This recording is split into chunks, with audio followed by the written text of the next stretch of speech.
On today's Locked On Jayhawks, Kansas lost in Morgantown. Bad loss for KU against a team who played at a very exceptional level. We're going to try to break it down and work through this on today's episode of Locked On Jayhawks. You are Locked On Jayhawks, your daily podcast on the Kansas Jayhawks, part of the Locked On Podcast Network, your team every day.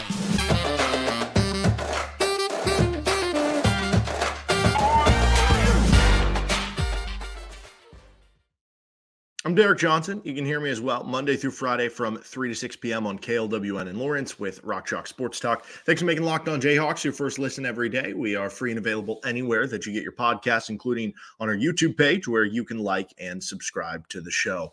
On today's episode, we are recapping KU's loss at West Virginia, a frustrating loss for the Jayhawks that drops them to 3-2 in conference play. First, this episode of the show is brought to you by Gametime. Download the Gametime app, create an account, and use code LOCKEDON for $20 off your first purchase with Gametime. Kansas loses 91-85 to West Virginia in Morgantown. Morgantown stays kind of a house of horrors, so to speak, for KU. The loss drops Kansas to 15-3, 3-2 in conference play. Oddly enough, their KenPom rating, like their offense and defense, are now more even after the game, top 25 in both, which that's typically like kind of a good thing, but it was a bad way of going about getting there. And I guess overall, they're now 19th in KenPom from the loss. I mean, this is on its own. There's three ways of kind of looking at this loss. There's the first way, which is you just ran into a buzzsaw here, right? Like West Virginia has not been a good team this year. They're 7-11 even after the win. That is their second win in Big 12 play, though clearly they've been a little bit better at home. They beat Texas, who just beat Baylor, though they also lost by 14 to Kansas State at home. So I don't know. But you just ran into a buzzsaw because West Virginia shot well above their worth. They came in not a good shooting team. West Virginia came in shooting 30% from three-point range, which was in the 300s in the country. Even after the game, even as hot as they were, that raised their three-point percentage to 31.8, which is still 253rd. So even after that performance, they're still a bad three-point shooting team. They shot 57% from three against Kansas on solid volume. They also came in shooting 28% in the mid-range. I don't have necessarily yet the specific numbers in just the mid-range, but if we're just looking at 2-point shots they took that were not dunks or layups, they shot 45%. So that's well above that. They came in at 73% on free throws. They shot 84% from the free throw line. So from every level, you ran into a buzzsaw, a team who played well above their worth, a team who played to a level that if they played anybody in the Big 12, maybe they win that game. Now, maybe you could say, okay, if they play Houston, like Houston's defense is so good, they're not going to let them get that comfortable. Okay, I'd be there for that argument. But for the most part, they're beating probably every team in the Big 12, but maybe one the way that they played in this specific game. So in that standpoint, like it's not a bad loss because if you just played a team that played that well and you weren't going to beat them, you know, what are you going to do? Well, the second way of looking at this, though, is that you did run into that buzzsaw, but you also failed to do the things that you can control that still would have given you a chance to beat a team who was shooting out of their mind, right? Because at the end of the day, even though West Virginia was shooting that well, you were tied at halftime. Even though West Virginia was shooting that well, you were in a game late. You were in possession of the basketball at times in the final, whatever it was, 12 minutes where it was tied or down 1 or down by 2 or down by 3 or something like that. And you just couldn't come through. And the things that you could have controlled a little bit more, you did poorly at them. You were out-rebounded 31-22. If they're shooting that well and they're winning the rebounding battle, that's a huge problem because now they're getting even more possessions off of that.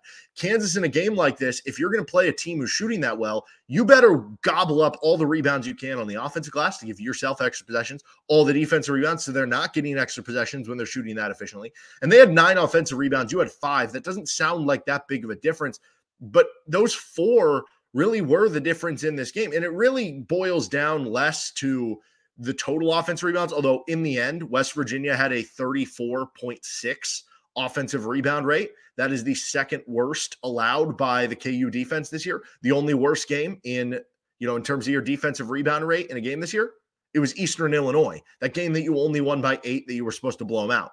You want to know what the next one worst was, what their third worst was? Marquette, which you lost big. You want to know what the next worst was? TCU, which you very easily could have lost in Allen Fieldhouse. So, I mean, there's a strong correlation. When you don't rebound well, that's kind of what happens. But it really does boil down to the final possession. It really, I want to say at the beginning of the half too, they got a bunch of offensive rebounds, but it's really that final minute possession when they miss a shot. Quinn Slazinski gets the offensive rebound and then basically earns the foul because of it, and then misses the second of the free throw, and they get the offensive rebound with the shooter getting there. And Johnny Furphy had some struggles as a young freshman, kind of boxing him out. And it's really that possession there that boils it all down, that if you would have even just grabbed one extra defensive rebound, even despite the way they shot, you might have won the game, which is honestly pretty incredible on its own. But that's kind of what I'm talking about, where it's like, yes, they shot above their worth, and it would have been hard to beat them on that day regardless. You had chances if you played tougher. You had chances if you would have done the things you controlled, that you still would have been able to do it. I mean, honestly, the turnovers overall were good when you look at the overall turnovers, but there were a few dumb ones in key moments or unforced ones. But I don't know. Overall, you were down 14 or up, I guess, whichever way you want to look at it. You had 7 less turnovers than them.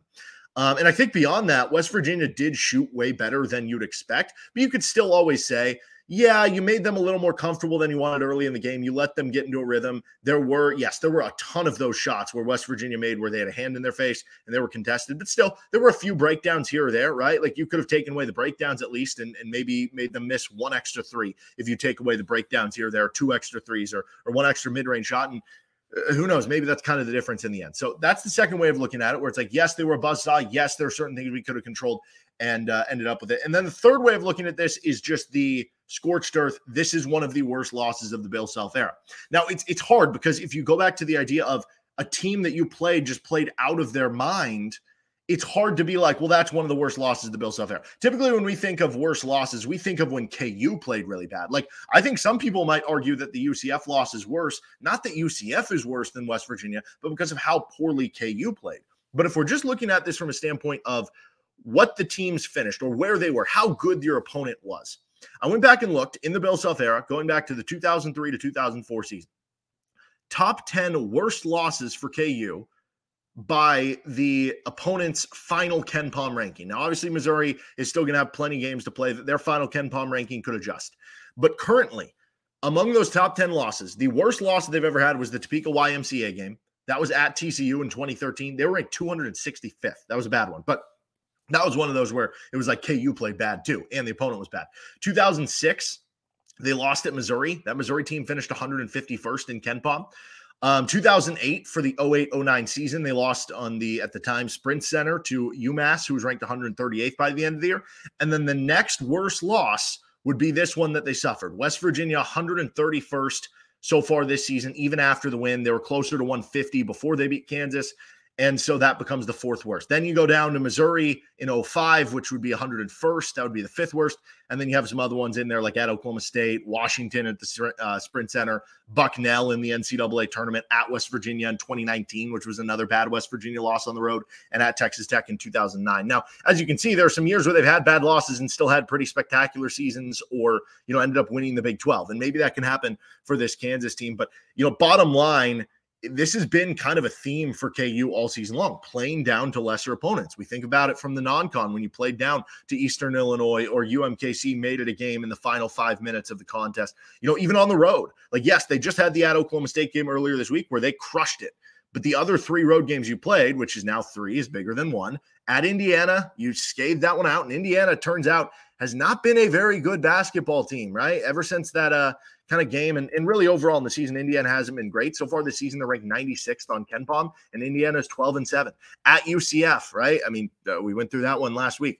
And now this one at West Virginia, a team who earlier this year lost by 8 points at home to Monmouth, a team who earlier this year lost by 1 at home to Radford, a team who lost by 8 points on a neutral site to UMass, a team who lost at home a couple weeks ago by 14 to Kansas State, right? Like this is a bad loss, a lot of ways you look at it.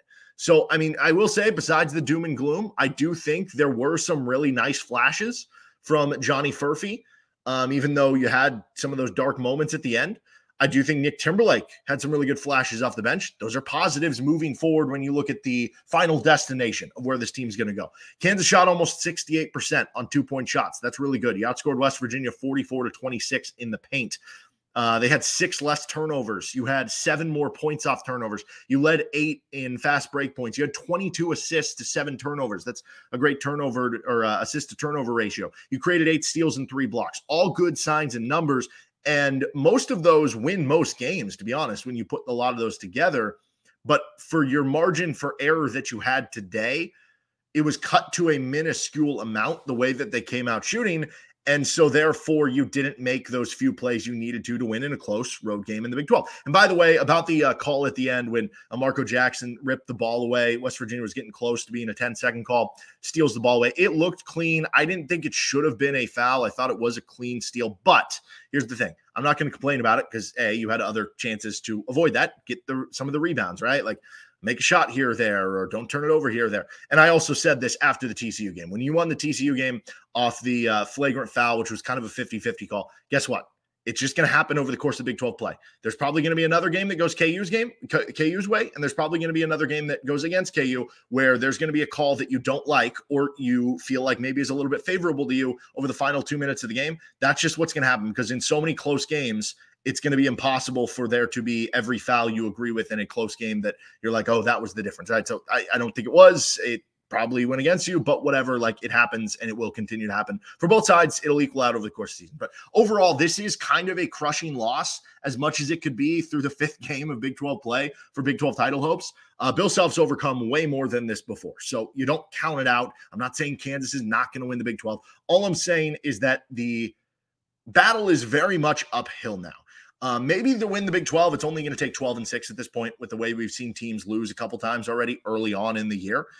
And at the end of the day, if Kansas goes 11-7 or 12-6 in conference play and they still get a 2 seed or something in the NCAA tournament, like big picture, they're still going to be fine and still going to have a chance to do some stuff in March. But for Kansas, a team that takes pride in winning their league title, for just in general teams, if you win your conference, you're going to have a better chance to go further in March because you're going to get a better seed. You might get a better draw out of it. Theoretically, if you win your conference, that means you're a better team, right? So theoretically, you should have a better chance to go further in March. So it's not ideal for the results. And you still look at those final 10 games for KU. They're pretty gnarly. I said kind of all along, I thought Kansas would have to go 7-1 or 8-0 in their first 8 games to win the Big 12. Now, that was under the assumption that I thought 13 or 14 would win the league. Now maybe it's 12 or 13 wins the league. So maybe this is okay, but you still have that Iowa State next Saturday, which could give you your 3rd loss. So I don't know. Not looking great for KU as that respect goes. But if this is the loss that, because typically we see in January, there's usually the years that KU wins the Big 12. There might be that one rut. There might be that one loss in January, kind of lights a fire under them, and they get it going from there. All right, let's get to our goats of the game and also some KU football news. Not a great day in Lawrence. Jordan Peterson, the KU defensive backs coach and stud recruiter, is leaving to Texas A&M. First, though, this episode of Locked On Jayhawks is brought to you by FanDuel Sportsbook.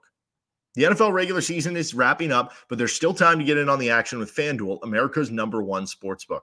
Right now, new customers get $150 in bonus bets guaranteed when you place a $5 bet. That's $150 in bonus bets, win or lose. The app is so easy to use, and there's so many different ways to bet, like live, same-game parlays. Find bets in the new Explore tab. Make a parlay in the Parlay Hub, the best way to find popular parlays, and more. So visit FanDuel.com/lockedon. Make your first bet a layup.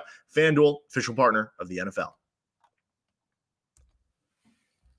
Our goats of the game. We'll start with our good goats here. Kevin McCullar was excellent for Kansas. 24 points on 10 of 14 shooting. That's excellent efficiency. He hit that big shot. It was unfortunate that his foot was on the line, but 4 rebounds, 5 assists. Kevin was really good for you overall in this game.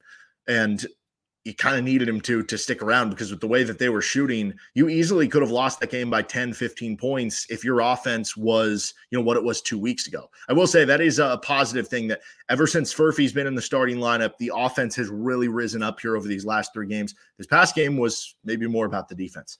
Dajuan Harris gets a good goat here. I know that the stats, these are not like jump off the page stats for Dajuan at all. 4 points, 5 assists, but he controlled the game. This is what you're asking from Dajuan Harris. Yes, ideally, you want the aggressiveness. You want him scoring 8, 10, 12 points. And that, yes, I agree with that. And yes, that was a little bit lacking here. But this was not a game, like I said, about KU's offense letting them down. KU had a good offensive game, and Dajuan Harris was in control, had the fingerprints on it. He had 4 points, 5 assists, 0 turnovers.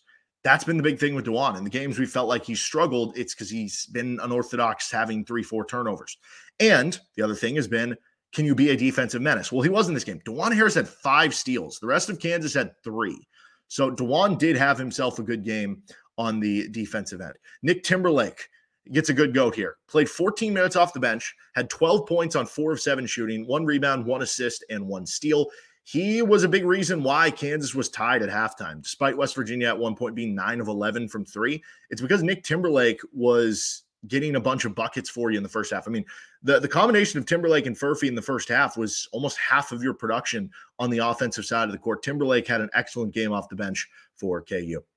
Johnny Furphy's first handful of minutes specifically gets a good goat here. So in the early going, Kansas had 13 points, about a handful of minutes through the game.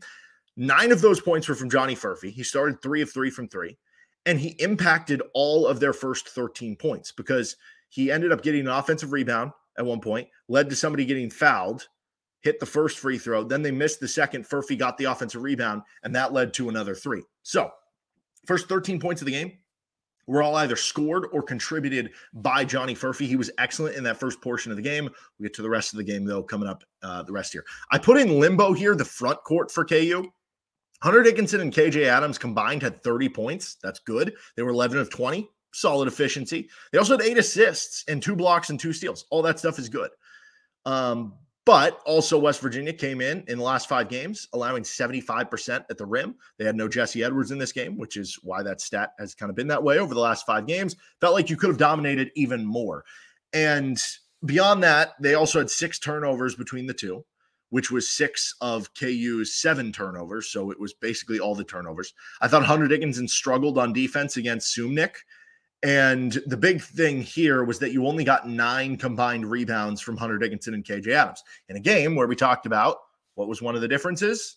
You almost won the game, even despite their hot shooting, if you would have done a better job on the boards. And not all of that is Hunter Dickinson and KJ Adams, right? It was Furphy who was supposed to box out kind of at the end there, right? It's not just all them, but we saw KJ be this dominant rebounder for like a 4-game stretch, and then that's kind of dissipated a bit. Hunter Dickinson's been a great defensive rebounder so far this season. He only had 3 defensive rebounds in this game. You need those to go up so you can win on the margins to win on the road in the Big 12. As far as the bad goats, Johnny Furphy after the first handful of minutes. So I said Furphy in the first handful of minutes was a good goat. The bad part came after that. So he started 3 for 3 from 3. After that point, Johnny Furphy finished just 1 of 9 from the floor. He had 4 points, the final, whatever that would be, like 35-ish minutes of the game. He did have 7 rebounds, but it's the ones he missed at the end that were very costly. And I do think this is a good lesson with Furphy that, yes, he is still a young freshman. And I still think overall, this is the right call. KU has looked better overall, especially in the offensive end of the court with Furphy starting over El Marco.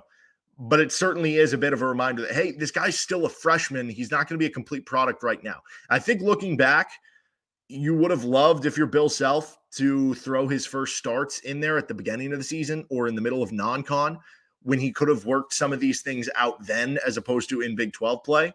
But I understand why he continually was going with Elmarco Jackson, because you felt like, okay, McDonald's All-American, super high ceiling. If he can hit, that's going to be a huge boon for us. And unfortunately, that never happened. So I do think Furphy is going to continue to get better and learn from this. I still think Furphy is on a very high track for what he can become. And I like the move they put him into the starting lineup, but this will be a good lesson for him moving forward. Let's finish up with quick what's next for KU men's basketball, and then more on KU football with Jordan Peterson leaving the program.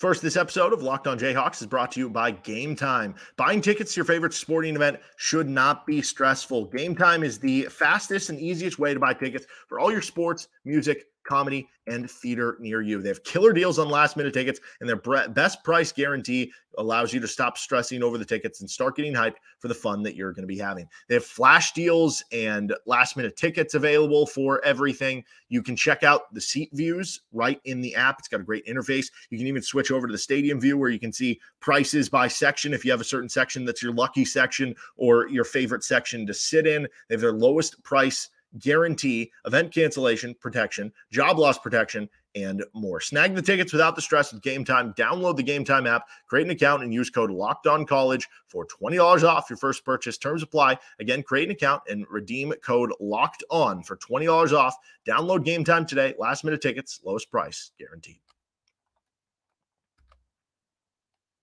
Finishing things up here with what's next for KU men's basketball and some KU football stuff. Real quick for KU men's basketball, they're going to be versus Cincinnati on Monday. It always does feel good when you lose on Saturday to have that quick turnaround with a big Monday, especially at home where you feel like, okay, you can get back to it. But Cincinnati's been a good team. This is not just a pushover. Like I said, we've seen KU play down to their competition. Even if you view Cincinnati as a bottom half Big 12 team, that doesn't really mean anything because A, the Big 12 is really good, and B, that point on KU.